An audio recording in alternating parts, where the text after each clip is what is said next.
Alors, bonjour à tout le monde. Bonjour, cher auditoire, mesdames, messieurs. Alors d'abord, j'aimerais remercier le bureau Béninois et l'ONB de m'avoir convié à participer à ce séminaire. Et j'espère que mon intervention, que je vais essayer de faire très courte, pourra vous donner des informations et vous faire profiter de l'expérience que l'Algérie a eue en matière de copie privée. Alors, permettez-moi, avant de commencer, de vous donner un petit exemple concret, on va dire. Alors, on va imaginer une personne comme vous et moi qui va se rendre chez un disquaire, qui va choisir un album, l'acheter, rentrer chez lui, va le mettre en boucle, ne va pas lésiner sur le volume, et voilà que vous allez avoir la voisine du dessus qui descend, qui va le demander à l'emprunter pour quelques minutes, le temps de faire une copie. Et ensuite, vous avez l'autre voisin, l'ami du fils, le collègue de travail. Et donc, je vous laisse un peu imaginer l'ampleur en fait que peut prendre en fait le fait de pouvoir copier une œuvre sur des supports vierges au jour d'aujourd'hui, avec ce qui se fait en matière de technologie et les accès que nous avons actuellement. Donc en fait, ce sont ainsi des dizaines de milliers de copies qui sont possibles pour des dizaines, voire des centaines de milliers d'œuvres artistiques. Et elles se font à l'insu des auteurs, des créateurs et des producteurs qui ont investi déjà leur savoir, leurs compétences artistiques et aussi leur argent pour la création de ces œuvres. Donc en fait, c'est une préoccupation légitime et un droit à reconnaître pour les nombreux titulaires de droits. En fait, tout a commencé au milieu des années 70, 60-70. Alors d'abord avec la multiplication des médias, donc les chaînes de télé, les chaînes radio et autres, et la floraison et le développement rapide de l'industrie des appareils électroniques. En fait, ça induit un nouveau réflexe, la possibilité qui s'est offerte aux utilisateurs d'enregistrer de la musique ou des films ou des émissions à partir de la radio ou de la télé. C'est-à-dire que le premier magnétophone à cassette analogique voit le jour en 1964 et le premier magnétoscope VHS en 1975. Donc les cassettes analogiques vierges audio et vidéo permettaient alors la multiplication de copies privées à partir de nombreuses sources. Les différents acteurs de la scène artistique comme les syndicats des auteurs, producteurs, musiciens ou autres artistes, ils n'ont cessé alors d'exprimer leurs préoccupations devant ce déferlement de reproduction d'œuvres qu'ils considéraient abusif, même s'il était destiné pour un usage privé. Donc, comme je vous ai dit, en fait, c'est une préoccupation légitime et un droit à reconnaître pour de nombreux titulaires qui sont donc les auteurs, les artistes interprètes, les producteurs de phonogrammes et vidéogrammes. Donc, ce système a été instauré en Allemagne en 1965, en règlement déjà d'un contentieux juridique entre la GEMA, qui était la société de gestion de droits, et le fabricant d'enregistreurs Grundig. C'est un des premiers qui avait mis donc ces produits sur le marché. En Algérie, en fait, devant l'ampleur de ce phénomène, puisqu'on retrouve en fait dans la majorité des législations modernes à travers le monde un droit de rémunération pour copie privée. C'est-à-dire qu'il est destiné au bénéfice des auteurs, artistes, interprètes, producteurs, en tant que principal titulaire des droits, pour compenser justement le préjudice subi du fait de l'expansion de ces reproductions. D'accord ? Et donc en Algérie, en fait, devant cette ampleur, le législateur n'a pas manqué en fait d'introduire n'a pas manqué d'introduire dans les dispositifs qui ont été mis en place dès mars 1997 et qui sont relatifs aux droits d'auteur, les droits voisins, un droit de rémunération pour copie privée. Donc la redevance pour copie privée, elle est perçue en contrepartie de la faculté offerte aux utilisateurs privés d'enregistrer. Donc ce dispositif législatif prévoit que toute reproduction effectuée à domicile pour l'usage personnel d'une œuvre sur un support magnétique ou autre support vierge donne lieu désormais à un droit à rémunération accordé donc au profit, comme je l'ai dit auparavant, de l'auteur, de l'artiste-interprète, du producteur. Ce droit à rémunération sera mis en œuvre à partir d'une redevance pour copie privée perçue donc comme précisé sur l'article 125 de l'ordonnance, en contrepartie de la faculté offerte aux utilisateurs de ces supports et appareils de reproduction d'œuvres à domicile. Donc cette redevance sera perçue pour le compte des bénéficiaires par l'ONDA, donc l'Office national des droits d'auteur et droits voisins algériens, auprès des fabricants et importateurs. Excusez-moi, voilà, donc auprès des fabricants et importateurs de bandes magnétiques ou autres supports vierges et des appareils d'enregistrement. Donc là, je m'attarde un peu sur les mots parce que c'est important, puisqu'on remarque au passage l'utilisation de la formule ou autres supports vierges. En fait, c'est une formule qui laisse la porte ouverte en vue de permettre à cette disposition en fait, de s'appliquer sur tous les nouveaux supports introduits par le développement technologique. Surtout depuis l'ère numérique, puisque actuellement, avec la floraison de tout ce qui est disque dur, clé USB, du matériel connecté à Internet, ce qu'on voit maintenant, les clouds ou les disques durs virtuels, donc les nouveaux systèmes de diffusion des œuvres, que ce soit par les nouveaux formats MP3 et ainsi de suite, ou même les smartphones. Puisque maintenant, actuellement, en fait, ce qu'on voit le plus concerné par cette redevance de copie privée, c'est ces nouveaux équipements, tout ce qui est tablette, smartphone. On va y revenir un peu plus tard. Donc, on remarquera également l'accentuation, voire l'insistance du législateur sur la dimension privée de la reproduction avec l'utilisation de la formule « reproduire à domicile » pour l'usage personnel. C'est-à-dire que c'est une formule qui exclut un enregistrement à domicile destiné à des tiers. C'est-à-dire que dans ce cas-là, ça le rend carrément illicite. Et on remarque enfin que ce droit exceptionnel de reproduction d'une copie privée accordée au public par le législateur ne concerne que les enregistrements d'œuvres licitement communiquées au public, soit à travers donc, les médias, donc la radio, la télévision, ou par le biais des CD du commerce ou des phonogrammes dûment autorisés. Donc, ce qui exclut toutes les sources de diffusion aux procédés illicites, comme par exemple les sites de téléchargement illégaux. Donc, les assujettis à la redevance pour copie privée et leurs obligations. La redevance pour copie privée est donc, comme je vous l'ai dit tout à l'heure, perçue par l'ONDA auprès de deux catégories donc d'assujettis aux dispositions relatives à la copie privée, en l'occurrence les fabricants et les importateurs. Les produits qui sont soumis à ces dispositions étant tous les supports vierges qui permettent de fixer des œuvres de l'esprit et tous les appareils d'enregistrement qui permettent d'en faire des copies, comme les anciennes chaînes stéréo par exemple, magnétoscopes, graveurs ou autres.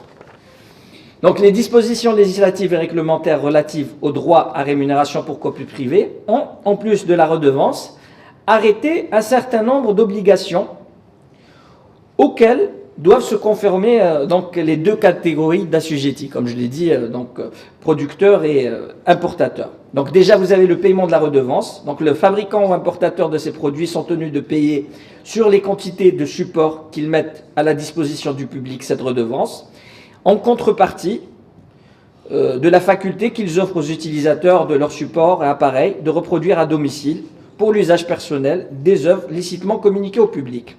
Le niveau de cette redevance pour copie privée est calculé proportionnellement au prix de vente publique. C'est-à-dire que ça concerne ce qui est support vierge et ça peut être aussi forfaitaire pour les appareils d'enregistrement. C'est-à-dire que ces tarifs sont fixés par arrêté du ministre de la Culture et en général c'est une règle qui est appliquée un peu partout dans le monde qui est proportionnelle à peu près 6% du prix de vente public donc de cet appareillage ou de ces supports.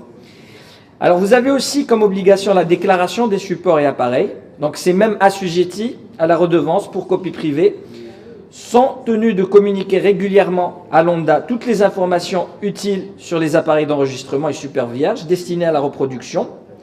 Donc s'agissant aussi des importateurs, la procédure de déclaration des produits est effectuée pour chaque opération. Donc en fait, ce qu'ils vont déclarer concrètement, ce qu'ils vont ramener, c'est les fiches techniques de ces appareillages pour pouvoir justement déterminer ce qui peut être ou non stocké sur cet équipement, les quantités, les volumes, ce que ça représente en œuvres par exemple, en minutes pour des œuvres musicales ou en minutage aussi pour des films et ainsi de suite. Donc aussi, pour les obligations, il y a le contrôle, c'est-à-dire que les assujettis à la redevance pour copie privée sont tenus par ailleurs de se soumettre à tout moment au contrôle des agents assermentés de l'ONDA. En fait, l'ONDA, pour résumer, a carrément un département qui est dédié à la copie privée. Donc vous avez des agents chargés des déclarations et vous avez aussi une partie d'agents qui sont là pour contrôler. Donc déjà sur le terrain, au niveau des distributeurs, des magasins et aussi au niveau des dépôts des fabricants ou des usines et aussi des dépôts de transit pour le matériel qui est importé. Donc comme je vous ai dit, l'ONDA, au contrôle des agents assermentés de l'ONDA, et donc ces assujettis doivent donner l'accès total aux locaux, aux véhicules, aux lieux d'entreposage de marchandises. Et le contrôle donne à chaque fois lieu à l'établissement d'un procès-verbal. Donc les fabricants et importateurs sont également tenus de respecter un certain nombre d'obligations, notamment en rapport avec les identifications, donc des opérateurs, les raisons sociales, registre de commerce, identifiant fiscal, et ainsi que toutes les pièces qui sont relatives par exemple aux opérations d'importation, comme le D10 ou les factures domiciliées. Alors le dédouanement des supports et appareils d'enregistrement importés, il faut savoir qu'en Algérie, c'est subordonné à la déclaration au paiement de la redevance pour copie privée. C'est-à-dire que la déclaration des quantités ou nombre d'exemplaires et le paiement de cette redevance pour copie privée doivent être effectués avant la mise en circulation des supports, que ce soit fabriqué localement ou même importé. Donc les marchandises importées doivent faire l'objet de déclaration et de paiement de la redevance avant leur dédouanement. L'importateur ne peut à aucun cas dédouaner que s'il présente au service des douanes les pièces justifiant soit donc la déclaration des quantités et le paiement de la redevance pour copie privée ou une attestation de non-soumission à cette redevance pour tout ce qui est équipement qui n'est pas concerné. Donc on va justement aller au cas d'exonération, puisque l'ordonnance relative aux droits d'auteur et droits voisins a prévu 3 cas pour lesquels les redevances pour copie privée ne sera pas appliquées. Donc, ne sont pas soumis en fait les supports et appareils destinés à l'enregistrement professionnel des œuvres. Donc, pour les éditeurs éventuellement, producteurs de phonogrammes et vidéogrammes, puisque c'est un appareillage qui est destiné justement à produire ce type de support. Ne sont pas non plus soumis à l'enregistrement, plutôt les supports qui sont destinés à l'enregistrement ne couvrant pas les œuvres, c'est-à-dire d'enregistrement de fichiers ou autres documents administratifs, et aussi les supports qui sont destinés à l'enregistrement d'œuvres pour les besoins d'établissements publics spécialisés pour handicapés et leurs associations. Donc il faut savoir qu'en moyenne, l'ONDA délivre une centaine d'exonérations par mois au profit d'institutions publiques, collectivités ou entreprises professionnelles ou industrielles par exemple, ayant importé des supports ou appareils destinés pour un enregistrement ne couvrant pas des œuvres. Donc les 2 autres cas d'exonération, ça ne revient pas très souvent, pour te dire. Donc, un petit rappel, en fait, il faut savoir que pour l'application concrète de la copie privée dans un pays quelconque, il est nécessaire qu'il y ait une coordination, une coopération entre différentes institutions nationales. C'est-à-dire que le respect des dispositions légales relatives aux droits à rémunération pour copie privée ne peut être effectif que dans le cadre d'une parfaite coopération entre les institutions publiques intervenant dans le contrôle des activités commerciales. Je vais citer comme exemple le ministère déjà du Commerce, les services des impôts, l'administration des douanes qui est très importante surtout en matière d'importation et pour ce qui est de l'Algérie, le Centre national du registre de commerce. C'est-à-dire que toutes ces entités sont aptes à intervenir avec l'ONDA sur terrain pour le contrôle, pour réguler le marché, pour avoir justement toutes les données techniques sur le terrain, sur le nombre d'opérateurs, sur les marchandises qui rentrent sur le sol national, ainsi de suite.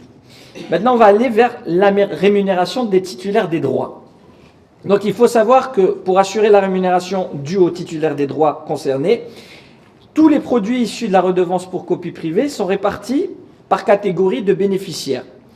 Donc, 30% à l'auteur et au compositeur, 20% aux artistes-interprètes, 20% aux producteurs de phonogrammes et vidéogrammes, et 30% à l'activité de promotion de la création d'une œuvre de l'esprit et la préservation du patrimoine culturel traditionnel. En fait, tout à l'heure, on avait entendu ma collègue dire 25%. En fait, c'est un minimum de 25%. L'Algérie a opté vu que les recettes en copie privée sont élevées, sont quasiment proportionnelles à celles des droits généraux, pour augmenter ce pourcentage, c'est-à-dire pour justement, puisque les 30% de l'activité de promotion de la création, il y a une part aussi qui est destinée au fonds social. Donc pour l'alimentation des caisses de retraite, puisque l'ONDA aussi offre sur certaines conditions une retraite donc aux adhérents et aux artistes donc adhérents à l'ONDA. Vous avez un fonds aussi social qui sert justement à aider les personnes en difficulté, donc toujours adhérentes à l'ONDA. Et nous avons un fonds qui est destiné à la protection du patrimoine algérien et aussi à l'encouragement des nouveaux talents, c'est-à-dire la création de nouveaux projets artistiques. Donc automatiquement, l'ONDA, un jeune artiste qui viendra se présenter avec une maquette au niveau des services de l'ONDA pourra être financé pour l'enregistrement de son premier album. C'est une manière d'encourager et d'investir justement dans le domaine artistique en Algérie. Donc la copie privée, c'est une importante source de rémunération au profit de la communauté des créateurs, artistes et producteurs. En fait, la mise en œuvre de la redevance pour copie privée a suscité beaucoup d'espoir et de satisfaction au sein de la communauté des auteurs et dans le milieu artistique en Algérie, en raison des résultats. Puisque actuellement, en Algérie, annuellement, nous sommes à peu près à 30 millions d'euros de perception annuelle juste en matière de copie privée. C'est-à-dire qu'on est à peu près à 15 milliards de francs CFA. Juste en matière de copie privée. Donc vous imaginez à peu près ce que ça peut être comme... Non mais c'est quelque chose, même au Bénin, je pense que ça va donner un grand coup de pouce pour, pour la valeur des répartitions, puisque il faut savoir qu'actuellement, la gestion de ces fonds en Algérie, en matière de répartition, ils sont gérés de telle manière à bonifier directement les répartitions dues aux droits généraux, aux droits de reproduction mécanique, aux médias. Donc, si vous avez en fait un montant qui est proportionnel à celui des droits, vous avez la possibilité de multiplier par deux une répartition pour tel ou tel artiste ou pour telle ou telle œuvre. Voilà, donc il faut savoir que nous avons plus de 300 opérations d'importation de produits soumis à la redevance pour copie privée qui sont déclarées chaque mois au niveau des services de l'Office. Et donc ça génère de considérables revenus pour les différents titulaires de droits. Les répartitions des droits au titre de la rémunération pour copie privée sont assurées par l'Office national de droits d'auteur et droits voisins. Donc je vais vous donner des exemples pour l'année 2016. Des répartitions en fait ont été faites pour un peu plus de 2000 auteurs d'œuvres musicales avec ou sans parole, quelques 500 auteurs d'œuvres dramatiques et œuvres littéraires en émission, et 2325 artistes interprètes, en plus de 157 producteurs de phonogrammes, des vidéogrammes. Donc c'est les bénéficiaires donc, qui ont eu ces répartitions pour l'année 2016. Donc maintenant, je vais parler un peu plus concrètement des contraintes. En fait, si pour les catégories d'importateurs, la catégorie d'importateurs de produits qui sont soumis à la redevance, on a le gain de la collaboration avec les services des douanes algériens. Ça nous permet en fait de mener notre activité dans d'excellentes conditions. C'est-à-dire que, et ça justifie en fait l'importance des résultats obtenus, mais il en est autrement lorsqu'il s'agit de la catégorie des fabricants locaux, puisque l'Office actuellement peine à respecter la loi en raison de certaines réticences, incompréhensions des fois, et même des récalcitrances, voire des refus, qui nous amènent très souvent à recourir à la justice pour faire valoir donc, cette redevance. Et ces difficultés pénalisent actuellement lourdement les titulaires de droits et la communauté artistique, puisqu'elles les privent d'une importante source de rémunération au titre de l'enregistrement de leur œuvre et donc prestations au niveau de l'usage privé. Et aussi, il faut savoir que le développement des nouvelles technologies liées à la fixation, à la diffusion des œuvres, notamment en rapport avec les réseaux Internet, sont nombreuses et interminables. Et ça actuellement, nous sommes obligés de mettre à jour continuellement la nomenclature des produits soumis à la redevance. Et donc constituer par ailleurs, ça peut constituer des sources de litiges avec les importateurs, qu'ils acceptent difficilement. Donc ils acceptent difficilement l'actualisation des produits. Puisque en fait aussi la mise à jour des listings de produits soumis doit être suivie par la mise à jour des tarifs et du niveau de redevance appliqué, notamment les propositions qui doivent se faire régulièrement d'arrêtés ministériels justement pour mettre à jour ces listes. Alors pour finir, les supports et appareils informatiques, avec toute la panoplie de leur diversité et forme, elles forment en fait la nouvelle constituante de la copie privée, puisque 80% de l'ensemble des produits déclarés au niveau de l'ONDLA sont des équipements informatiques de nouvelle génération, les téléphones portables, les smartphones, tablettes, disques durs, que ce soit filaires ou sans fil, ainsi de suite. Donc ça c'est pour vous dire en fait que les appareils traditionnels comme les anciennes chaînes EFI, magnétoscopes ou même CD vierges tendent à disparaître des déclarations d'importation.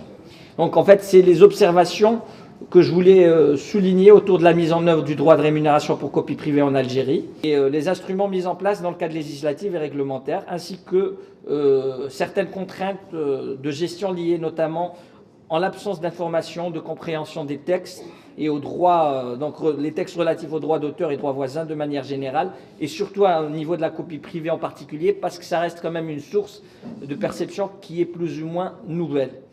Donc, mais nous continuons à mener sur le terrain des actions de sensibilisation avec les opérateurs, avec les fabricants, avec les institutions, avec la société civile, autour des questions en fait, de respect de la propriété intellectuelle et de la promotion de la création intellectuelle.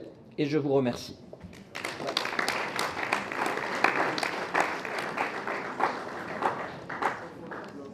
Merci, Monsieur Menaoui. Merci à vous. Et merci de nous avoir fait économiser énormément de temps aussi. Bon, chers participants, chers séminaristes, nous avons eu droit à 4 interventions. Les 2 premières étaient bien techniques, prononcées par M. Ouedraogo et Mme Carr. Les 2 dernières nous paraissent beaucoup plus accessibles et bien pratiques. Je pense que maintenant, la parole doit tourner. À moins que le roi Alekwe envoie un mot à ajouter. Oh non, je n'ai pas de mot spécial à ajouter. Seulement, je crois, pour avoir suivi les j'ai dû sauter pas mal de trucs. Exposés, je crois que je vais m'inscrire sur la liste des intervenants tout à l'heure. Et les séminaristes auraient souhaité que cette fois-ci nous commencions par la droite.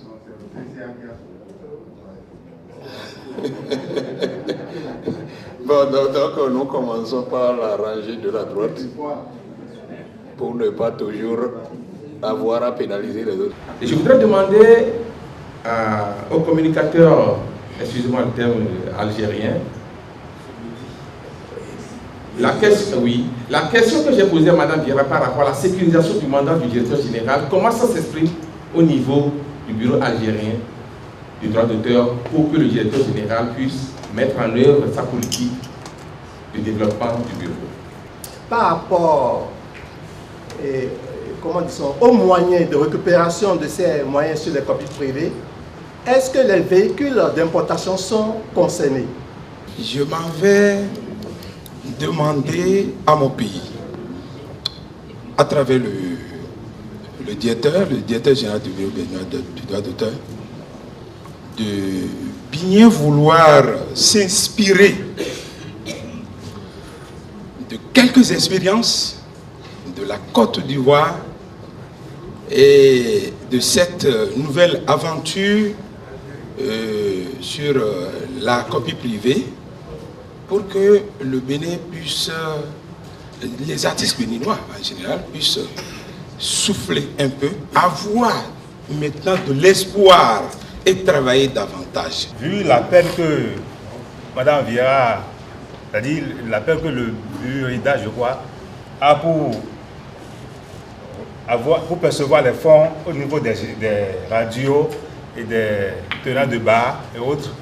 Je veux demander si ce n'est pas possible d'imposer à ces DJ ou à ces radios de faire passer la liste des chansons qu'ils vont exécuter au cours d'une semaine et de faire valider par le BIRIDA ou le BIBEDRA avant de passer à l'antenne.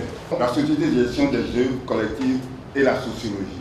Je voudrais dire, est-ce qu'en amenant madame au Bénin, est-ce qu'elle aura les mêmes facilités? Ce qu'elle a eu en Côte d'Ivoire, est-ce qu'elle peut avoir au Bénin? Vice versa. Hier, M. Ouedraogo a fait le lot du directeur du BIBEDRA, de ce qu'il fait en Afrique. Mais pourquoi il y a cette difficulté au Bénin? Est-ce que ce n'est pas sociologique? Troisième question. M. Ouedraogo a dit que la gestion des œuvres collectives est du business. Mais on a constaté que dans les pays de l'Afrique de l'Ouest, l'État a monopolisé ça. Pourquoi? Si c'est du business, pourquoi on ne peut pas permettre aux privés d'agir dans ce domaine? Quatrième question, même si c'est l'État qui a monopolisé, est-ce que l'État ne peut pas, étant dit que c'est du business, est-ce que l'État ne peut pas ouvrir des actions pour que des privés ou bien même des artistes puissent avoir des actions?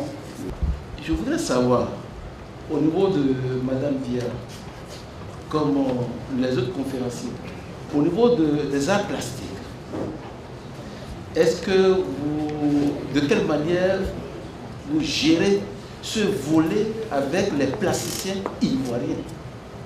Et je voudrais donner juste un exemple pour que vous me donniez votre point de vue. Quand je prends vos usines de textiles là-bas, est-ce que pour ces créateurs de maquettes qui concourent à la fabrication de tant et tant de paille,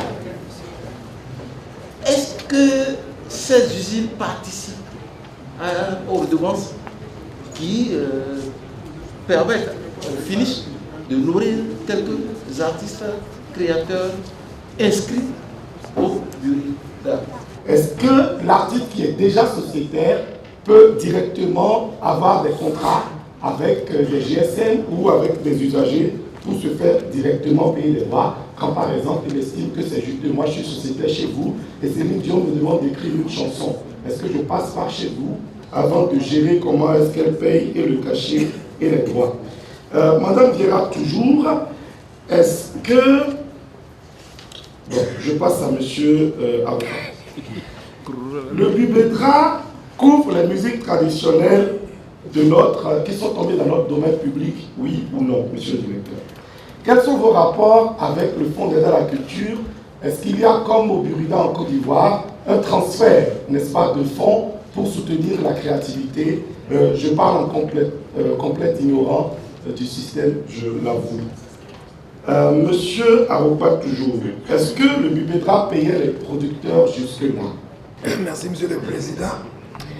Je souhaiterais d'emblée dire que l'objet de ces séminaires n'est peut-être pas aussi facile. Nous avons essayé dans la composition du programme d'aller d'abord des principes fondamentaux aux principes pratiques, à la gestion pratique. Donc je comprends que hier et la première partie de ce matin a été un peu difficile parce que techniquement orienté vers le juridique. Mais c'était pour que vous compreniez parce que tout ce qui a été dit aujourd'hui, après, ce n'est qu'une traduction de ce qui a été dit hier jusqu'à la première partie de ce matin. Si nous ne comprenons pas les principes, ce que le BILIDA fait, c'est sur la base de ces principes. Le BIBEDRA, l'ONDA, c'est ça. Mais on a essayé d'évoluer ainsi pour parvenir à cette compréhension que vous avez maintenant. Ensuite, je souhaiterais aussi dire que le droit d'auteur n'est pas une taxe. voyez, on aurait eu l'occasion d'en discuter. Parce que la compréhension de plus en plus tendrait à croire. Non, c'est une redevance. C'est pas parce qu'on est fonctionnaire qu'on paierait des droits d'auteur. Vous voyez, c'est comme l'électricité. Si vous ne consommez pas l'électricité, vous ne payez pas. C'est très important de savoir, mais ça, c'est les principes. Je souhaiterais aussi dire que la nature juridique des organisations de gestion collective ne sont pas fixées comme ça. Cela dépend de chaque pays avec ses traditions, son économie, son environnement. En Europe, on ne parle plus pratiquement de sociétés d'État ou de sociétés publiques. Mais je crois que les uns et les autres ici vont revenir là-dessus. C'est une question simplement d'approche et d'opportunité. Mais il est clair que la gestion collective n'est pas une activité, j'allais dire lucrative, mercantile. Donc il faut cerner tout cet environnement et choisir la bonne méthode ou le bon statut, soit privé, semi-public ou public. Mais le plus important reste le principe que les ayants droit, les auteurs, sont les premiers titulaires et ils doivent avoir leur mot à dire dans la gestion de l'organisme. C'est le plus important. Enfin, j'ai été interpellé d'abord par Madame Vieira elle-même et ensuite par les participants sur l'absence ou la nécessité d'avoir une base de données commune, par exemple en Afrique de l'Ouest. Et cela me permet, à la suite de Samuel, de rendre hommage à M. Ayi qui est parti, pour vous donner quelques informations. Monsieur le Président, cela va vous permettre, en 2 minutes aussi, de comprendre un peu une préoccupation personnelle et que je suis heureux de partager maintenant avec vous. L'idée est née en 2002 à Bamako, où tous les pays de l'Afrique de l'Ouest se sont réunis dans une réunion de l'OMPI. Samuel s'en rappelle très bien. À l'issue de cette importante rencontre, Samuel jouait le rapporteur de cette importante réunion. C'est à l'occasion de cette réunion que nous avons organisé que l'idée de la création d'une base de données commune a été lancée. Et ensuite, c'est là à Bamako que l'idée d'un observatoire régional du droit d'auteur a été lancée. Samuel s'en souviendra. La rédaction de ce rapport, comme vous le faites aujourd'hui, Monsieur le Président, nous a coûté toute la nuit et jusqu'au matin à 10 h avant qu'on ne soumette. Et c'est en 2003, à Ouagadougou, à l'occasion de la conférence des ministres de la culture de toute l'Afrique de l'Ouest, qu'a été posé le jalon de la création du réseau ouest-africain des sociétés de droit d'auteur et de gestion collective. Le premier président de ce réseau, ça a été M. Ayi Ametefe qui est parti. Nous avions fondé beaucoup d'espoir que toutes les sociétés de cette partie de l'Afrique auraient une base de données commune avec un système d'échange commun. C'est cela qu'a parlé Mme Vieira. Évidemment, beaucoup de choses auraient pu se faire. Et je me rappelle, Samuel pourra vous le dire peut-être mieux avec une meilleure voix que moi, que les autorités du Burkina avaient offert une parcelle, un terrain où devait se construire le siège du réseau ouest-africain. Je souhaiterais aussi rendre hommage au travail de monsieur le professeur Denis Boussou, qui est professeur, mais aussi directeur général de l'Office ivoirien de la propriété industrielle, qui est nommé maintenant futur directeur général de l'OAPI, l'Organisation africaine de la propriété intellectuelle, qui a fait l'étude qui est prémonitoire à la création de l'ORDA, dont Mme Vieira pourrait vous parler. Monsieur le Président, nous sommes dans la conception qu'on avait, c'était de dire pourquoi les sociétés ne pourraient pas avoir une base de données communes. Dans ma présentation, je vous ai parlé de l'IPI et de la WID. Vous vous en souvenez dans ma présentation. L'IPI, c'est la base de données internationale de tous les auteurs, compositeurs du monde entier. Je vous ai dit qu'il y avait au moins 4 millions de noms qui sont dedans. Le pourcentage des Africains dans cette base de données, qui peut me dire? Nous sommes partis de ce constat. Il y avait dans cette base de données 0,50% d'auteurs africains. Or, Mehdi vous a dit, Irène vous a dit, si vous n'êtes pas identifié, on ne vous paye pas. Quelqu'un a parlé de la SACEM ne vous paiera pas, on ne vous connaît pas. C'est là-bas que la SACEM aussi va aller chercher votre identité. La WID, qui est la base de données la plus accessible pour les pays en développement, pour l'identification des œuvres musicales. Dites-moi combien d'œuvres musicales africaines sont dedans. C'est 0,07%. Si vous y allez, quel que soit le renom de Nel, peut-être que vous aurez une de ses œuvres quand il a publié aux États-Unis. Pas celle qu'il a publiée étant au Bénin. Voilà la problématique qui nous a amenés, avec tous nos collègues ici, à concevoir ce qu'on a appelé le WAN, c'est le nom anglais, le West African Network. Voilà. Mais Mme Vieira l'a conclu, on ne sait pas où ils en sont. Mais je voulais justement vous dire que nous voulions utiliser les outils qui existaient. Par exemple, Burida.net, le BSDA avait son système, l'OMPI avait mis en place WIPO, COS pour les sociétés. Ensemble, pour former la base de données. Monsieur le Président, c'était en 2003. Quand je suis rentré de cette importante réunion, tous les ministres de la culture, du Nigeria jusqu'au Sénégal, d'Abidjan à Niamey, étaient tous là.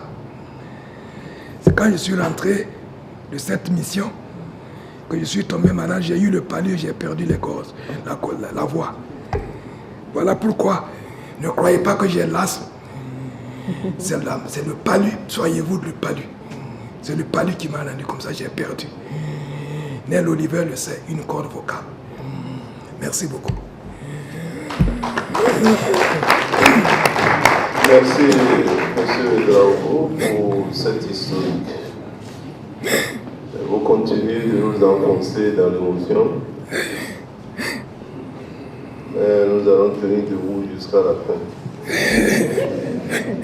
Nous invitons Mme Vieira, si elle a encore le moral. Elle est solide, donc J'en ai, Monsieur le Président. Bon, je vais essayer d'aller très vite parce que je n'ai pas moins de 20 questions, mais je vais les regrouper et je vais ramener certaines à demain, puisque demain j'ai 2 communications qui peuvent me donner l'occasion de répondre à certaines questions, notamment celle de la durée de mon mandat, que je vais ramener à demain parce que les éléments de réponse peuvent s'y trouver. On avait également adressé une question à mon président, savoir le système électoral au Burida. On va ramener à demain parce que ça fait partie des éléments de la restructuration. Pour le reste, au fur et à mesure, la copie privée également. Oui, la copie privée également, vous avez raison. Mais sur le mandat, je n'ai pas le mandat le plus long en Afrique. Hein. Il y a le Sénégal qui avait une directrice magistrate également, mais qui a fait 17 ans, non interrompue. Hein, donc demain, on en parle. Vous avez fait des décennies, Je n'ai pas fait des décennies. Je suis venu fin 2002, je suis parti début 2006, parce qu'on a fait une lutte monumentale entre moi-même et les artistes. Et j'ai fini par partir. Et puis, pendant 5 ans, j'ai attendu ma réaffectation à la magistrature. Et au moment où ça se faisait, le nouveau ministre, au sorti de la crise, m'a rappelé. Donc, je suis au Burida depuis fin 2011 pour mon deuxième Burida, comme je dis. Maintenant, plus aguerri et vraiment plus à même de lutter contre les... C'est pas un monde facile. Pardon? C'est pas un monde facile. Non, c'est pas un monde facile, j'en ai bavé. Bon, demain, on pourra en parler dans la restructuration. On m'a dit que... on m'a posé la question, mais avant de ça, Simon a répondu à une question. Est-ce que les offices sont publics ou privés? Est-ce que c'est parce que nous sommes publics, offices, que nous ne marchons pas? Moi, j'ai juste 2 exemples. Parce que dans la restructuration, nous avons fait une étude approfondie de l'environnement des sociétés de gestion collective, ce qui peut, dans notre environnement africain, les affaiblir. Je donne juste 2 petits exemples. L'ONDA qui est là, je l'ai cité comme l'une des meilleures sociétés. J'ai cité également la SAMRO, qui est en Afrique du Sud, c'est-à-dire l'une est au nord, l'autre est au sud. La SAMRO est privée, elle est la meilleure société. Et donc vous voyez que ce n'est ni le statut public, ni le statut privé qui conditionne l'efficacité de la société. Il y a beaucoup d'autres choses, on en parlera dans la restructuration quand je vais vous dire exactement ce qu'on a fait. C'était juste pour ne pas oublier ça demain. Est-ce que nous ne faisons que de la musique? Ce n'est pas vrai. Nous sommes pluridisciplinaires comme le Bubedra. Dans les répartitions dont j'ai parlé, je prenais peut-être l'exemple de la musique, mais en réalité, nous répartissons à toutes les catégories.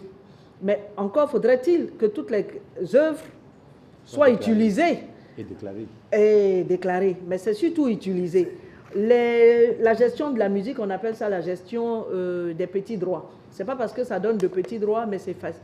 C'est parce que c'est vraiment la chose, c'est le B.A.B.A. La musique est utilisée partout. Tous ces utilisateurs qu'on va avoir là, dans un bar, c'est surtout la musique. Dans un restaurant, c'est surtout la musique. Il y a des télévisions maintenant. Et donc, s'il y a de la télévision, on répartit avec les programmes de la télévision. Ce qui fait que dans les programmes de la télévision, ça nous donne l'occasion de toucher la plupart de toutes les catégories qui s'inscrivent chez nous. Les peintres, puisqu'on voit des œuvres graphiques ou plastiques à la télévision, il y a même des émissions, la littérature également, le théâtre, la chorégraphie. Donc c'est dans les paiements faits par la télévision que nous avons l'occasion de toucher la plupart de toutes les catégories que nous gérons. Mais je veux dire, on est plus à l'aise en la musique, mais on représente tout. Le calendrier des répartitions, ce n'est pas 2 fois, 3 fois. Nous avions, au moment où nous ne répartissions que les droits de reproduction mécanique, nous avions 4 répartitions, tous les trimestres. 4 répartitions, mais c'est droits de reproduction mécanique. Le reste des répartitions, on envoyait les informations à la SACEM, et la SACEM faisait la répartition. Évidemment, c'était une prestation, donc elle avait donc un paiement là-dessus. Et depuis que nous avons quitté le système de la SACEM, les premières répartitions que nous avons ajoutées aux 4 répartitions de DRM, c'est les répartitions sur les séances occasionnelles. C'est les répartitions qui sont à peu près pareilles, basées sur le même principe, puisque dans une séance occasionnelle, dans un concert donné, c'est la liste exacte de toutes les musiques qui ont été jouées, enregistrées ou vivantes, qui sont payées par le montant payé par l'organisateur du spectacle en question. Et donc ça, c'est facile, ces logiciels-là, nos logiciels pouvaient les faire. Depuis 2008, ce sont des répartitions qui sont venues s'ajouter aux répartitions de droits de reproduction mécanique. Ensuite, nous sommes passés aux répartitions de droits généraux. Ça se passe une fois dans l'année. Une fois dans l'année, nous répartissons les droits pris dans les espaces publics. Ensuite, nous avons une autre répartition pour les radiodiffuseurs. Parce que ça aussi, c'est assez spécial. Et donc, ça nous fait un calendrier de répartition qui se densifie au fur et à mesure de l'agrandissement de nos perceptions. Et donc, presque tous les mois, tous les 2 mois, il y a une répartition qui vient. Elle ne concerne pas forcément tous nos membres, mais elle concerne au moins une catégorie de nos membres. Voilà ce que j'avais à dire. Et puis, sur le système de partage des répertoires, M. Ouedraogo vient de répondre. Les retraités, j'ai plusieurs questions sur les retraités. Il y a quelqu'un qui demandait pourquoi on ne ferait pas, dans le règlement de répartition, on ne mettrait pas quelque chose qui avantage quand même les anciens succès. Parce que c'est maintenant qu'on devient efficace. C'est maintenant que peut-être le Bubedra va également mieux répartir les choses. Et si les choses anciennes ne peuvent pas être prises en compte, nous aussi on a eu ces questionnements-là. Quand on a commencé effectivement à faire de bonnes répartitions, les gens qui ont eu du succès avant, on pensait qu'on allait repartir en arrière pour prendre les programmes. Mais non, cet argent, il a été déjà utilisé. On ne peut pas faire de la rétroactivité. Mais ce qu'on peut faire dans le règlement de répartition, on peut donner un point. Il y a des coefficients à une œuvre ancienne qui repasse, qui a eu, par exemple, qui a fait peut-être plus de 15 ans. Si elle est diffusée, elle n'aura pas la même valeur qu'une œuvre de maintenant. On le fait bien dans les genres de musique ou dans les genres de films et tout. Une minute de musique passée sur la même radio, à la même plage horaire, ne donne pas forcément le même montant parce qu'il y a des coefficients qui viennent tempérer, qui viennent un peu moduler les choses. Donc, on peut très bien imaginer un système qui donne un coefficient plus élevé à des musiques qui sortent du terroir, à des musiques anciennes. On peut très bien le faire. En entendant, nous, notre règlement de répartition, à part les musiques traditionnelles, n'a pas pensé à ce système des choses d'avant.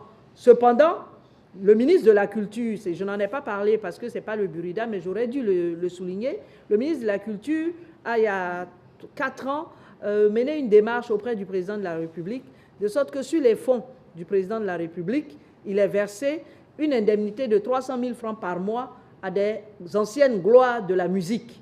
Enfin, pas de la musique, de l'art. De l'art. Et donc, il y a un certain nombre de personnes qui ont fait les beaux jours de l'art ivoirien qui perçoivent au niveau du ministère de la Culture 300 000 francs par mois comme retraite. Et voilà, il y en a certains même qui ont reçu des maisons et tout. Bon, il en a parlé à votre ministre de la Culture au moment où celui-ci est passé à Abidjan. Il en a parlé au Burkinabé et je pense que dernièrement, ça a été également instauré au Burkina Faso, cette retraite pour les anciennes gloires, mais fondée sur les fonds de la présidence et même du ministère de la Culture qui contribue également. C'est une bonne chose, il faut y penser. Récupération des programmes. Quelqu'un nous a suggéré, est-ce que les programmes de radio ne peuvent pas être validés par nous? Ce serait impossible à faire. Une radio qui doit diffuser, si elle doit attendre que le Burida valide, on ne pourra pas s'en sortir. Par contre, pour avoir des programmes, est-ce sûr que les radios vont nous donner des programmes? Il y a des systèmes. Déjà, de façon numérique, il y a quelques radios qui nous envoient ça dans des fichiers numériques compatibles avec nous-mêmes, nos propres fichiers. On peut les extraire plus facilement. Maintenant, on a essayé de mettre en place, nous sommes en train de mettre en place un projet. Il y a des sociétés qui récupèrent, parce qu'aujourd'hui, les gens diffusent via le satellite ou Internet. Et donc, il y a une société qui est spécialisée dans la captation de tous leurs programmes. Nous sommes en train de conclure avec elle, de sorte qu'elles nous fournissent les programmes. Elle travaille déjà avec des sociétés européennes et nous sommes en train de discuter avec elles. Voilà. Et elle également place chez les utilisateurs, boîtes de nuit, maquis, restaurants, elle place des boîtiers qu'on appelle des mouchards qui enregistrent systématiquement tout ce qui se joue en matière musicale. Donc, les programmes de télévision, les programmes de radio, sonore et tout, peuvent être récupérés de façon systématique. En ce moment-là, il y a moins de contestation et ça fera une plus juste répartition des redevances. On m'a également posé la question de savoir, un artiste qui est déjà sociétaire du Burida, est-ce qu'il a encore la capacité d'aller signer lui-même avec une plateforme et de récupérer l'argent directement? Bon, honnêtement, c'est une question qui demande beaucoup plus de détails. Parce que même quand vous inscrivez dans une société de gestion collective, il y a certains droits exclusifs que vous continuez de gérer. Par exemple, quand un artiste, si vous êtes un musicien, qu'un producteur vous produit, vous donnez votre accord pour la fixation de votre interprétation. Quand vous êtes un producteur d'artistes même si vous vous inscrivez dans une société de gestion collective, il y a des droits exclusifs que vous conservez d'exercer vous-même. Et donc, ces subtilités-là, comme on n'a pas le temps, on ne peut pas rentrer dedans. Mais il y a certains droits que vous continuez d'exercer. Mais quand même, dans le lien juridique qui vous lie à la société, c'est bien précisé. Si vous faites un apport cession de vos droits, évidemment, quand vous avez apporté vos droits en association, vous ne pouvez plus les exercer de la même façon. Chez nous, c'est un mandat. En droit, celui qui donne mandat, lui-même peut se lever aussi pour aller le faire. C'est pour ça que nous prenons soin dans nos actes d'adhésion de Christ, mandat exclusif. C'est-à-dire que quand vous nous avez donné, vous ne passez pas par derrière nous. Ce que vous nous avez donné, vous ne passez pas par derrière nous pour aller le faire. Sinon, ça trouble le marché. Mais dans tous les cas, il y a certains droits que vous êtes en même de gérer vous-même. Ensuite, et on fait attention pour ne pas toucher au droit moral. Quand il y a quelque chose qui doit toucher au droit moral, on prend soin d'appeler l'artiste pour savoir s'il est d'accord. Ça arrive souvent pour les dramaturges. Trace et A+. Vraiment, c'est dommage qu'on n'ait pas le temps, mais c'est une question très importante. Parce qu'aujourd'hui, on est confronté à quoi? Trace et A+, moi, je ne peux pas aller les voir, ils ne sont pas installés à Abidjan, ni ici. Ils viennent à nous par le bouquet satellitaire. Et par qui? Canal. Or, Canal a signé avec nos sociétés, depuis le début de son intervention en Afrique, des contrats dans lesquels ce sont les sociétés européennes qui perçoivent là-bas et qui nous reversent, nous, ce qu'il faut. Or, nous avons examiné ce contrat et nous avons vu que le contrat contient beaucoup de failles. Aujourd'hui, où je suis, en tout cas, j'ai voulu que les sociétés francophones se mettent ensemble pour le faire. Quand j'ai écrit, elles n'ont pas répondu. Moi, j'ai écrit toute seule à la SACEM pour briser ce contrat. Et j'ai écrit à Canal pour briser ce contrat. Parce que je voudrais discuter moi-même des contenus qui appartiennent à mon répertoire dans sa distribution de bouquets. On est dans un problème juridique dense parce que dans certaines législations, on dit que c'est là où le satellite est implanté, donc là où les œuvres se montent dans le satellite qu'on paye. Mais ça, c'est la législation des Européens parce qu'ils ont les satellites. Mais moi, dans ma loi, c'est là où le satellite, ça descend. C'est là où il y a un nouveau public. C'est là le droit de représentation. Donc, c'est là où on vend les décodeurs. C'est là où il y a un nouveau public. Et quand je questionne mes maîtres en droit, ils me disent que c'est juste ce que je dis. Donc, j'ai dit à Canal, il faut me payer. Ils disent non, que s'ils me payent, ils vont payer une deuxième fois à la SACEM. Je dis, dans ce cas, on va saisir les tribunaux et puis on verra bien qui a raison. Et là, comme qui dit Canal, qui dit surtout qui dit Canal dit investisseurs dans le pays. Or, les investisseurs, vous savez que nos gouvernants, ils font attention aux investisseurs. Ce n'est pas vous les petits là, vous allez venir déranger tous les investissements que les gens sont en train de faire. Et donc, je suis prudente. Je voudrais associer tous mes collègues francophones pour qu'eux aussi rompent leur contrat et qu'on aille ensemble. Voilà ce que je propose. C'est bon? On avance un peu encore, on va finir. La gestion des œuvres audiovisuelles, je viens de communiquer dessus hier à un colloque, c'est très compliqué. La gestion des œuvres audiovisuelles, parce que l'œuvre audiovisuelle, M. Ouedraogo vous l'a dit, elle bénéficie d'un régime spécial. Normalement, un artiste-interprète qui signe avec un producteur audiovisuel, souvent dans nos lois, il a déjà cédé tous ses droits exclusifs au producteur. Quand vous l'avez cédé, vous ne pouvez pas venir pleurnicher chez nous. Voilà.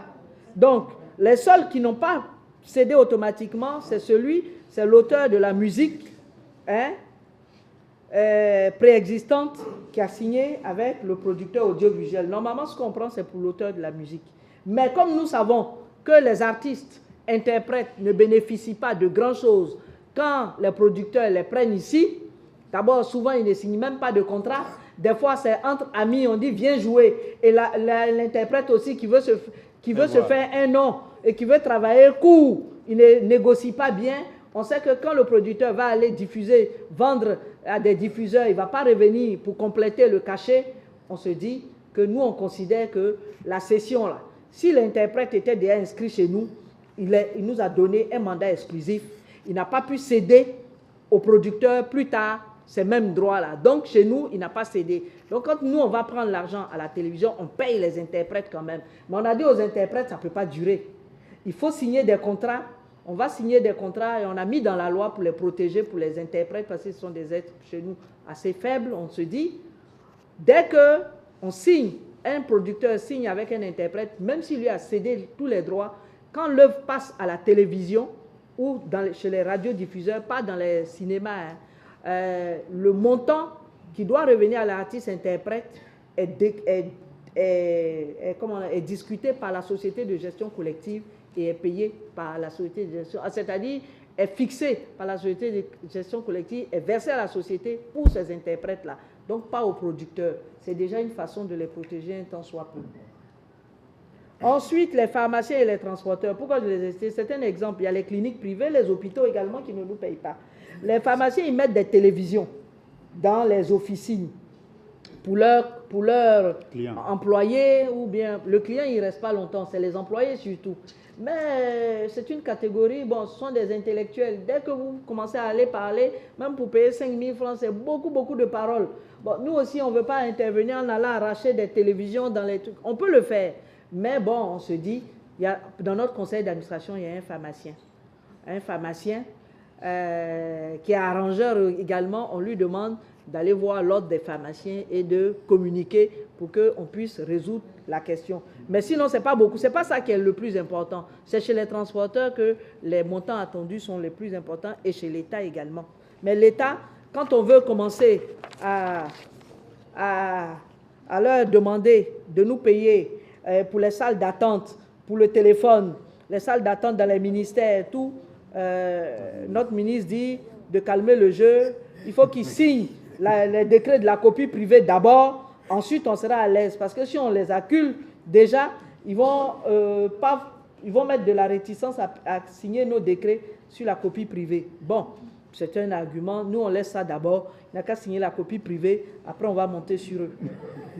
Sur les œuvres inconnues et les œuvres du domaine public. J'ai dit, il y a deux choses. Les œuvres appartenant au domaine public, c'est-à-dire ne sont plus protégés par le droit d'auteur, parce que leurs auteurs sont morts depuis plus de 70 ans dans leur propre pays. Ces œuvres-là sont libres d'utilisation. Mais dans les pays africains, en tout cas chez moi, c'est protégé. On dit que l'argent que nous prenons sur ces œuvres-là, on les met dans le fonds social pour faire le social des artistes. Maintenant, les œuvres inconnues, c'est autre chose. Les auteurs sont là, mais ils sont inconnus parce que soit ils ne sont pas inscrits dans une société de gestion collective, donc si on les recherche, on ne va pas les connaître. On les cherche dans les bases de données, on ne va pas les retrouver. Ou alors sont dans une société avec laquelle nous n'avons pas de relation, donc on ne peut même pas savoir où ils sont. Avant, nous gardions cet argent jusqu'à ce qu'un jour, l'artiste s'inscrive. Chez nous, dès que l'artiste s'inscrit, si c'est même au Burida qui vient s'inscrire, dès qu'on saisit, automatiquement en répartition, l'œuvre devient payable. C'est-à-dire, dès qu'on rentre les données en documentation, il y a une synergie qui fait qu'en répartition, l'argent est identifié maintenant. Et donc ça peut mettre que pendant 10 ans, la personne ne vient pas et puis un jour, elle vient s'inscrire, elle vient déposer l'œuvre et puis l'argent est payable. Mais ça, ce n'est pas bien aussi pour nous. L'argent qui reste là comme ça, c'est dangereux. Donc, on a mis dans notre règlement de répartition, si au bout de 3 ans, l'œuvre reste inconnue, l'argent s'en va au social. C'est comme si on a identifié de l'argent pour vous. Et puis, vous n'êtes pas venu chercher cet argent. Au bout de 5 ans, l'argent s'en va dans la caisse sociale. Voilà. Et puis, les œuvres du patrimoine culturel traditionnel.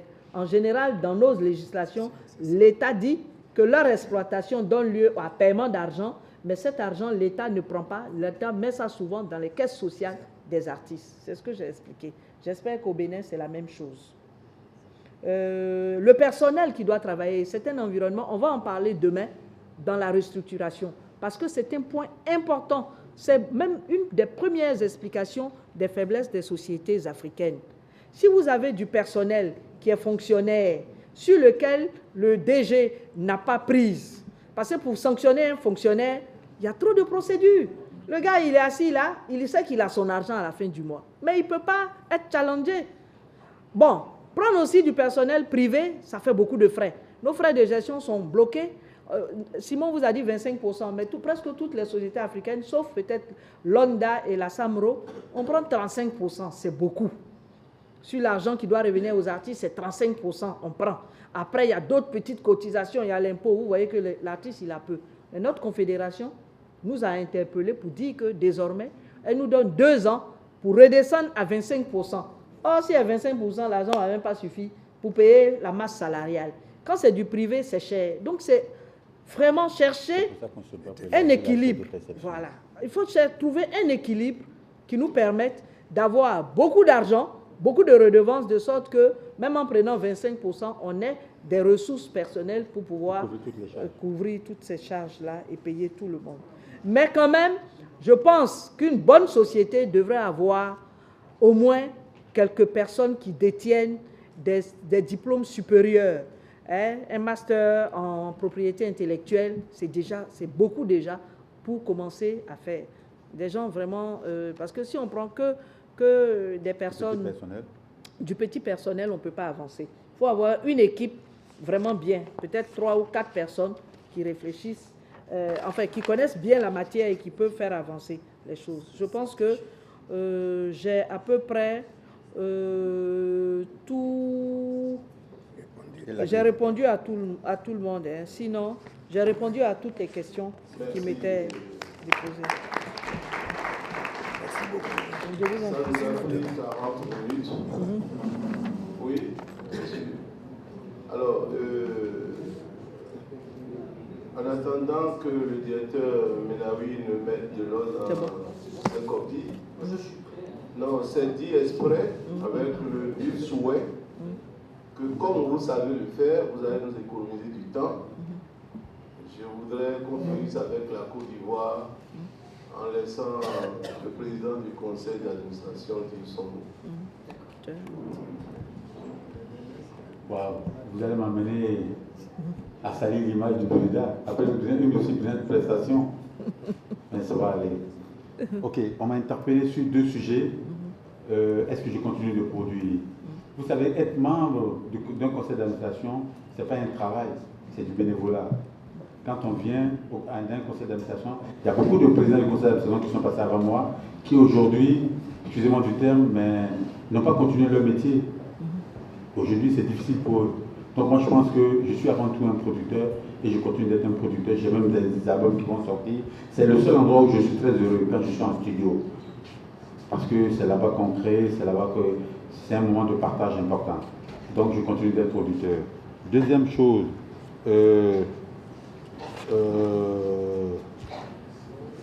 la piraterie. Bon, la piraterie, c'est, vous savez, dans le monde entier, la musique, le CD physique s'est dématérialisé. Ce n'est pas facile. Ailleurs, la piraterie se vit sous d'autres formes, c'est-à-dire dans les histoires de téléchargement et autres.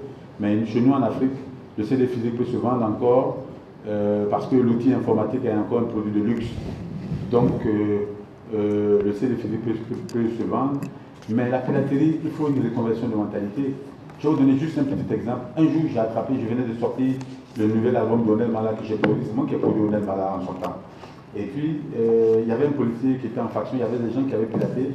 Et j'attrape, moi-même personnellement, je me suis fait juger, je l'ai attrapé pour amener à la police.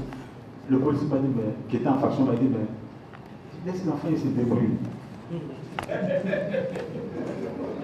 Il se débrouille en volant les autres. Donc il faut une reconversion de mentalité. Il faut que les gens comprennent que une œuvre ne tombe pas du ciel. C'est des gens qui s'asseyent, qui composent, qui réfléchissent. C'est des gens qui mettent de l'argent. Donc il faut que le politique et même le consommateur comprennent. Aujourd'hui, qu'est-ce qui marche au niveau de la Côte d'Ivoire? C'est la musique chrétienne. Parce que les chrétiens, ils estiment que payer un CD pirate, c'est du vol. Donc, le gospel est en train de monter. Parce que là-bas, eux, ils font de l'autocensure. Les gens connaissent les œuvres chrétiennes, hein, mais ils n'arrivent pas à beaucoup l'écouler parce que les gens ne payent pas, les vrais chrétiens ne payent pas la musique chrétienne piratée. Donc, nous, en son temps, on avait une brigade de lutte contre la piraterie qui était dirigée par un commissaire. Aujourd'hui, on l'a changé, ce commissaire, mais l'État a mis en place une structure de lutte contre la piraterie qu'on appelle la CPI, qui est une structure qui se charge de lutter au plan national sur la contrefaçon d'épargne, etc., etc. Mais ça ne nous absorbe pas, nous en tant que producteurs ou gérants de la maison commune, d'intenter des actions. Donc on continue de faire des actions, de faire des opérations pour le point sur le terrain. Donc on se bat pour essayer d'endiguer le fléau. Parce que nous croyons encore à la vente du CD physique qui peut se faire encore pendant, d'après moi, une dizaine d'années. Alors,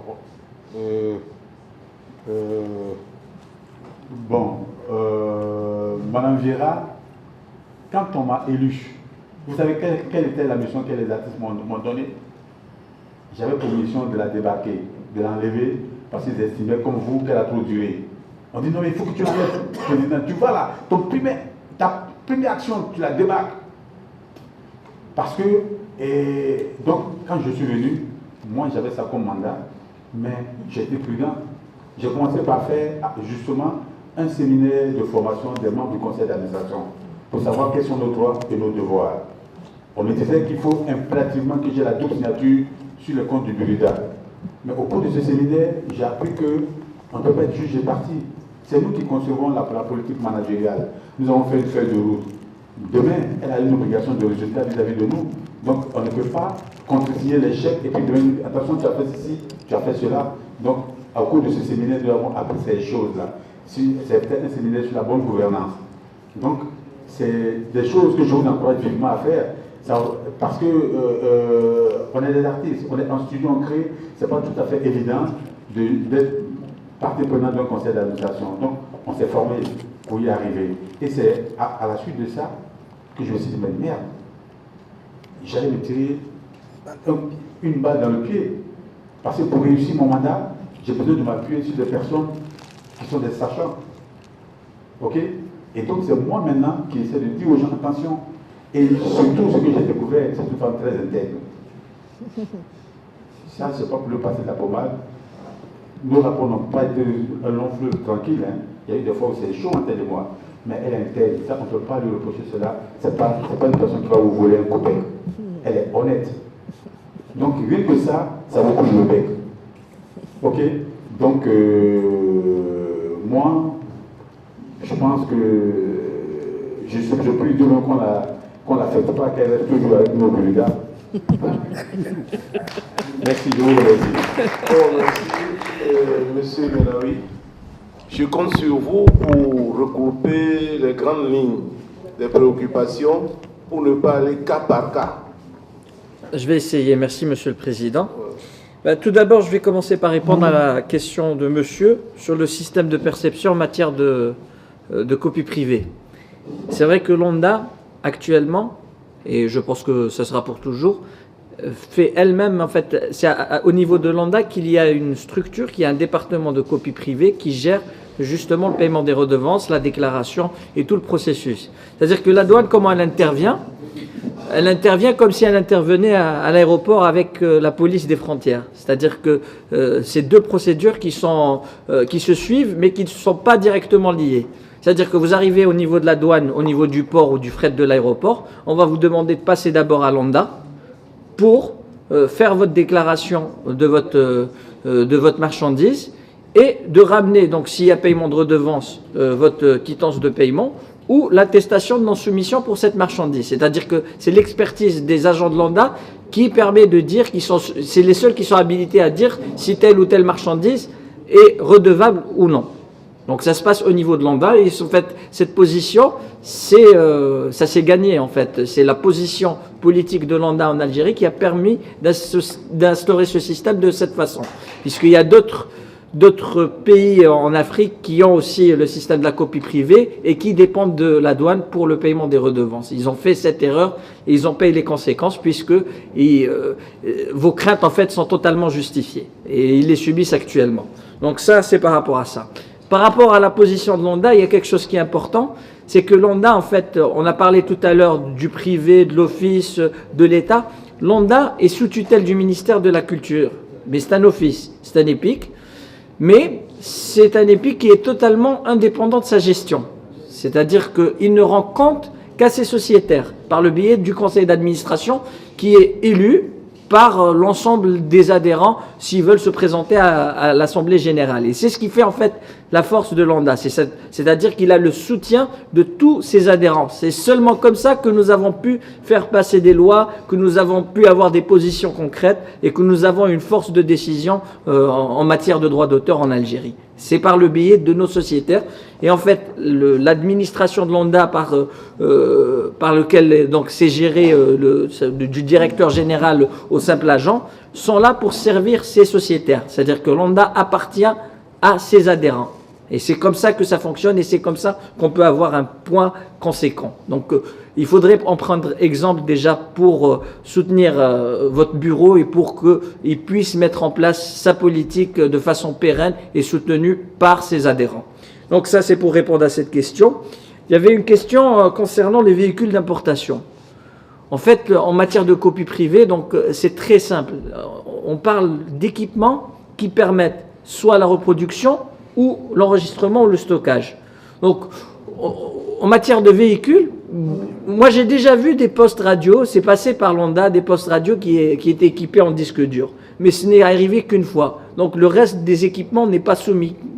Tout ce qui est lecteur même de carte mémoire ou lecteur de CD ne sont pas soumis à la redevance de copie privée, donc ils ne sont pas concernés. Donc ils vont juste faire leur procédure d'attestation de non-soumission. Alors, par rapport à l'instauration du système et la lutte contre le piratage, le principe de copie privée, c'est-à-dire que la copie privée, en fait, c'est une exception. C'est-à-dire le fait est de reproduire sans autorisation une œuvre, c'est un acte qui n'est pas légal, mais le législateur, dans les années 60, a mis l'exception de copie privée, c'est-à-dire que c'est autorisé dans un cadre privé, dans le cadre de l'utilisation privée au sein de son entourage. Donc, en fait, ce qui est payé comme redevance, en fait, c'est une compensation, un préjudice, donc pour autoriser cette copie privée. Et donc de lier ça à la lutte contre le piratage, je ne pense pas que ça soit lié. C'est-à-dire que c'est pas parce que le Buberda va instaurer le système de copie privée qu'en parallèle il y aura une baisse du piratage ou qu'il faudra déployer moins d'efforts en matière de lutte. Donc je pense que c'est deux choses qui sont totalement indépendantes l'une de l'autre.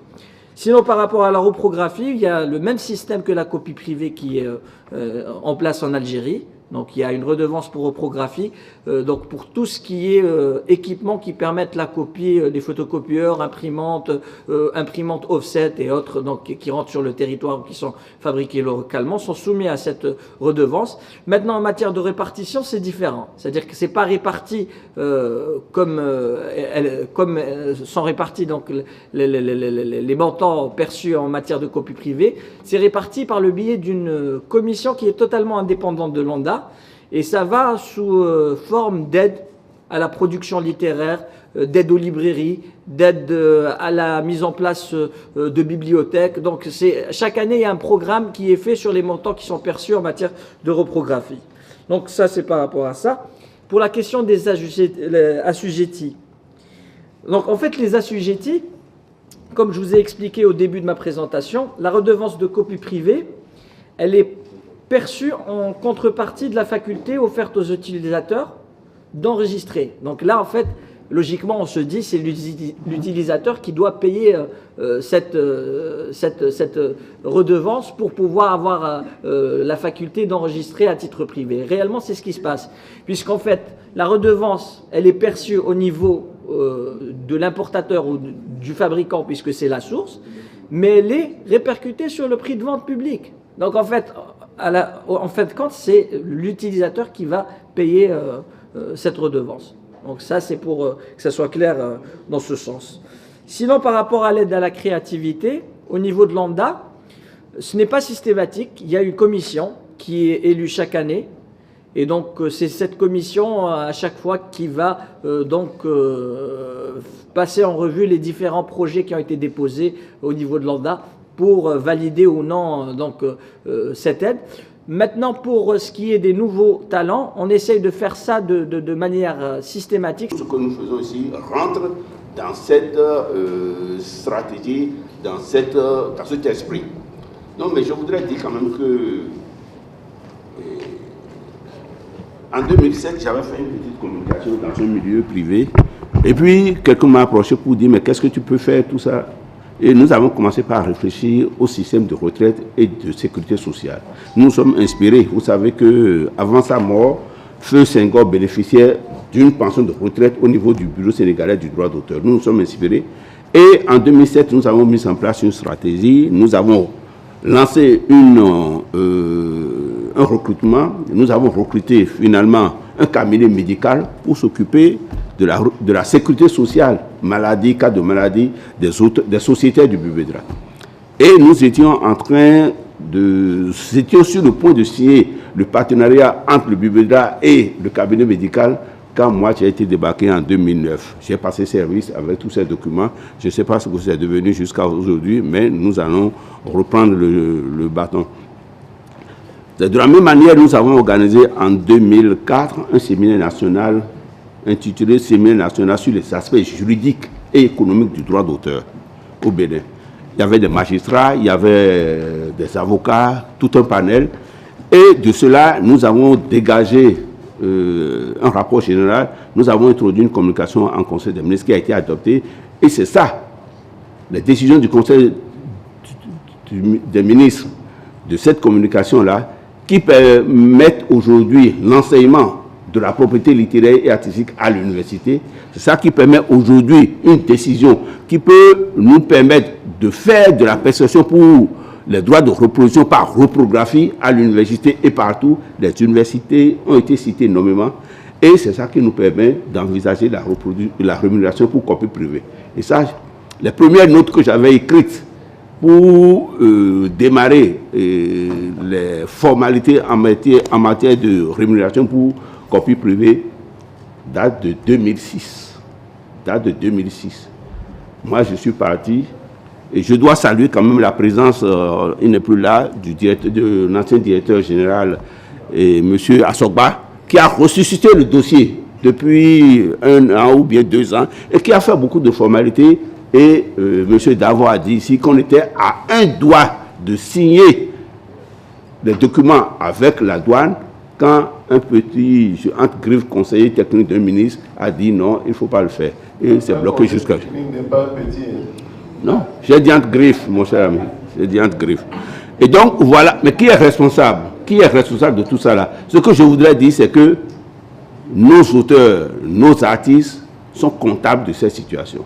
Quand je suis parti, il y a des artistes, il y a des auteurs ici qui se sont réjouis de mon départ. Aujourd'hui, il ne peut pas dire que nous avons du retard. Nous avons du retard en matière de rémunération pour copie privée. Il faut les interroger et il faut qu'ils répondent. Ce que je voudrais dire aussi, hier, j'ai parlé de beaucoup de choses et j'ai parlé de réarmement psychologique. Et je ne me suis pas étendu là-dessus, mais ça veut dire beaucoup. Ça veut dire beaucoup parce que dans notre pays, vous faites les combats, vous menez les combats, vous avez des dossiers, vous êtes passionnés, mais vous les menez seuls. Vous regardez derrière, vous ne voyez personne. Mais j'ai commencé par prendre contact avec un certain nombre d'artistes et je crois qu'il y a des artistes qui soutiennent l'idée et nous allons changer les choses. Il y a des artistes ici qui savent de quoi je parle et nous allons mettre en place au fur et à mesure, je crois, avec le temps, un dispositif qui pourra convaincre des autorités parce qu'il y a des autorités, quelqu'un l'a dit, que les artistes vont supplier les animateurs de radio et de télévision pour faire passer leurs œuvres. Je dis jamais, il ne faut plus jamais dire des choses comme ça. Aucun artiste, aucun auteur ne va supplier aucun animateur de radio et de télévision pour passer ses œuvres. Les artistes font peut-être la promotion de leurs œuvres. Et c'est parce que ici, dans notre pays, la division du travail n'est pas encore poussée que les artistes sont amenés à faire ça, sinon ce n'est pas leur travail. Et donc, il faut comprendre qu'aucun animateur ne peut parler pendant plus d'1 heure sur une antenne de télévision ou de radiodiffusion sans mettre de la musique. Donc la musique est indispensable au fonctionnement correct des radios et de télévision comme elle l'est aussi dans les boîtes de nuit. Donc, il ne faut plus dire ça, il faut comprendre que la musique joue un rôle essentiel, si je prends seulement le cas de la musique, dans le fonctionnement normal des organes de radio et de télévision. Et si on leur demande de payer des redevances, c'est juste pour que ces organismes respectent une obligation légale qu'elles ont souscrite au moment d'avoir leur autorisation au niveau de la haute autorité de l'audiovisuel et de la communication. Parce que le dossier constitué de la demande d'autorisation comprend le contrat qu'ils ont signé avec le BUBEDRA. Donc il faut que ce soit clair à ce niveau-là. Je voudrais, Monsieur le Président, dire aussi que quelqu'un a demandé quelles sont nos relations avec le fonds d'aide. Et je dois me permettre de dire que nous avons des relations d'appartenance au même ministère. Le BUBEDRA, je l'ai dit hier, n'est pas un organisme de subvention. La subvention que l'État ou le ministère accorde aux artistes se fait au niveau du fonds d'aide. Mais nous autres, nous payons des droits aux artistes parce qu'ils nous ont mandatés pour donner des autorisations pour l'utilisation de leurs œuvres. Suite à ces autorisations, nous percevons des redevances. Et quand nous percevons des redevances, nous rendons compte aux auteurs par le biais du paiement des droits d'auteur. J'ai dit hier que les droits d'auteur sont le reflet fidèle de l'intensité de l'utilisation des œuvres de l'esprit par un public qui paye les redevances et qui en fournit les relevés de programme. Donc, je crois qu'à ce niveau-là aussi, les choses doivent être claires. Maintenant, Monsieur le Président, pour aller très vite, nous aussi, ici, dans notre pays, nous avons engagé des démarches au cours de toutes les campagnes électorales, présidentielles ou bien législatives, mais on n'a jamais été soutenu. Les gens nous regardent de loin, surtout si la personne sait que dans 2 semaines, il sera président de la République, il ne vous regarde pas. Surtout si c'est que dans quelques jours, il sera député à l'Assemblée nationale, il ne vous regarde pas. Et je peux dire, et j'en ai gardé comme un bon souvenir, même au cours de la visite des papes ici, je me fais toujours fort d'aller voir l'archevêque pour lui dire, monsieur l'archevêque, et pendant le séjour du pape, vous allez utiliser des œuvres de l'esprit. Il faut qu'on paye parce que je sais que l'État vous apporte une subvention. Et les archevêques me regardent de loin, ils me disent seulement, viens, prends. Ils me donnent une Bible, ils me disent, vas-y. Bon, nous avons aussi engagé des discussions avec Canal. Et les problèmes que Mme Vieira a soulevés, nous avons rencontré ces mêmes programmes avec Canal ici. Les mêmes programmes. Et elle et moi, on a discuté la fois passée, on a dit on va mener le même combat. Parce que je conçois mal que Canal Plus diffuse tant d'œuvres et autant de contrats dans ce pays-là, engrange beaucoup de ressources dans ce pays-là et ne puisse pas payer un seul petit pourcentage pour les auteurs. Parce que moi, je sais que ceux qui ont les contrats, c'est des Béninois, ou bien ils vivent sur le territoire du Béninois, et les œuvres-là sont divisées sur le territoire du Béninois, sur le territoire béninois. Et moi, je représente les auteurs de ces œuvres-là sur le territoire béninois, donc je dois percevoir les redevances suite à l'utilisation de ces œuvres-là sur le territoire béninois. Pour moi, l'argumentaire est simple. Et je crois que une seule personne ne peut pas mener le combat, comme elle l'a dit, et au moins nous sommes déjà 2 pour partir pour le starting block en ce qui concerne ce combat-là. Nous, ici, on perçoit dans les pharmacies. Il est vrai qu'on ne perçoit pas encore dans toutes les pharmacies, mais il y a certaines pharmacies au moins dans lesquelles nous percevons. Nous percevons, enfin je n'ai pas encore vérifié, avant mon départ, nous percevions dans les bus. Les bus qui sont équipés de postes téléviseurs, tout ça là, surtout ceux qui vont à l'intérieur du pays, nous percevons. Et je crois qu'il faut étendre cette source de perception. Ce que je veux dire, Monsieur le Président, pour finir, Madame, si on a bien suivi Madame Vieira, le BURIDA ne fait pas encore de perception en ce qui concerne la copie privée. Mais le BURIDA est à 3 milliards. Avec la copie privée, ils seront à 5 milliards. Ce que je veux dire, les sources de perception traditionnelles, j'y tiens. J'y tiens, mais je travaille de façon diligente et ardente pour que nous puissions commencer la rémunération pour copie privée. J'ai déjà fait plusieurs séances au niveau de la douane. Et je sais que l'expérience de l'ONDA semble nous dérouter un peu, mais un tien vaut mieux que 2, tu n'auras pas. Nous avons déjà travaillé à la douane. Plusieurs fois, nous avons déjà fait au moins 3 séances de travail. Et la semaine dernière, on était encore à la douane. Eux autres, ils disent qu'ils ont fini leur travail. Ils ont déjà envoyé le paraffin au niveau de leur ministre de tutelle. Et leur ministre de tutelle semble avoir trouvé encore quelques petites coquilles dans le travail qu'ils ont effectué. Et je crois que dans les jours à venir, ils vont finir avec ça et le parafait va retourner là-bas. Donc, nous sommes également en train d'avancer. Et j'ai bon espoir que nous aussi, un jour viendra où nous allons donner des chiffres de perception en ce qui concerne la copie privée. Et je vous remercie.